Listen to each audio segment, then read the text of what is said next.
In 2014, 2015, when I was discipling this academic pastor, a young man, the Lord began to say to me that in 2017, you need to be in Germany. This is 500th anniversary of the Protestant Reformation. And I had months of argument with the Lord. Germany doesn't need me. These slum kids do. Germany has so many scholars and theologians who understand Luther much better than I do. The Lord said, don't be silly. You think I don't know that Germany has better theologians than you? I'm not looking for scholars. I'm looking for a fool who will stand up in Germany before liberal theologians and say to them that Luther did not reform Germany, the Bible did, the Word of God did. This is something that German theologians, even the evangelical theologians, will hesitate in saying. So I want you to go there. You've written few books, and your books are bestsellers in Germany, but you're not as smart as you think. You have to really go to Germany to learn how to transform these slums. And not just here, because from Germany I want you to go to Africa and South America. After that I'll take you to China and Vietnam and those other places. So after months of that discussion, in 2017, Ruth and I relocated to Germany. And amazingly, completely out of the blue, the Museum of the Bible from Washington, D.C., Steve Green himself, commissioned me to write that book, which is for sale outside. And these are the last copies that we have. This book changed everything. The Bible's amazing impact on our world. When I began to research and write that book, I realized that one book isn't sufficient to really explore what the Bible has done. We need dozens of books, and I cannot possibly write them. We have to have hundreds of scholars studying the Bible's impact on China, on Korea, on Indonesia, in Africa, in South America, in Europe. In America, is the Bible the foundation, the soul of the United States of America? This needs hundreds of scholars, and that's what I've got to learn to work with other scholars. Because all of these cultures and nations and regions are now floundering because the West has amputated its soul, which is the Bible. So, while I was finishing that book, it took much longer than I wanted it to take. So Ruth had to return here because I think Vikram was ready to come. And Ruth came here. And I was there finishing the book. I was praying, how do I conclude this book? I read a news item on the internet that a young mother, 34, 36 years, I've forgotten, it's in the book, 34 or 36-year-old mother picked up a steak knife and started attacking her 6-year-old son multiple times. The son, bleeding from all over her body, ran into the neighbor's house saying, "My mother is killing me." By the time the police came, the mother was in bed with her 14-month-old baby. She had not bothered to wash off the knife, the blood off the knife, or to change her clothes splattered with blood. So what's going on? Her response, according to the press, was that the boy deserved it. But the news item actually didn't explain what was going on.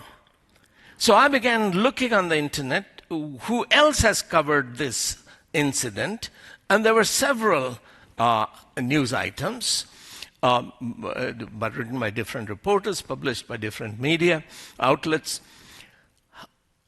By the time I was reading the last details of the story, I began to realize that none of these journalists have said a word about the father.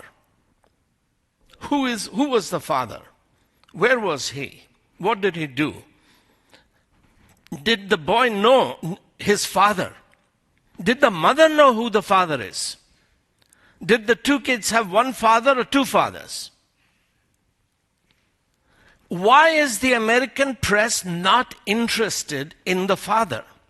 Of course, that's been going on for a long time, 20 years or so. The press has been glamorizing. Here is this Hollywood celebrity XYZ. Look how beautiful she looks, pregnant, even though she is not married. That's glamorous, to be an unwed mother. Why is American press not interested in a father? Can it define what is a father? Oh yes, biology says father is a male who makes a female pregnant. Is he responsible to look after that pregnant female? To look after the baby? Or does evolution give him a right to abort that baby and abandon the son? Maybe what that 6-year-old boy needed was simply a dad who would take him on a bicycle ride. Maybe he was craving for ice cream and the mother had run out of food coupons. And nobody had taught him to pray, give us this day our chocolate ice cream. Maybe the mother had seen a painting of Rembrandt's classic, The Return of the Prodigal Son. But even if she looked at that painting, it would make no sense to her. She cannot understand Western art unless she reads the Bible. The mother cannot know who the father is unless she has been taught the Lord's Prayer. If the kid is going to respect the father and the mother, he has to be praying, Our Father who art in heaven, may your name be revered by me in my life. He's the Father. He should be revered.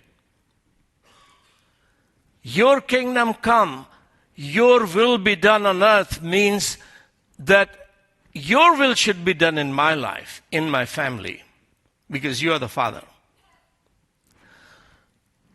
Who is to protect him from temptation?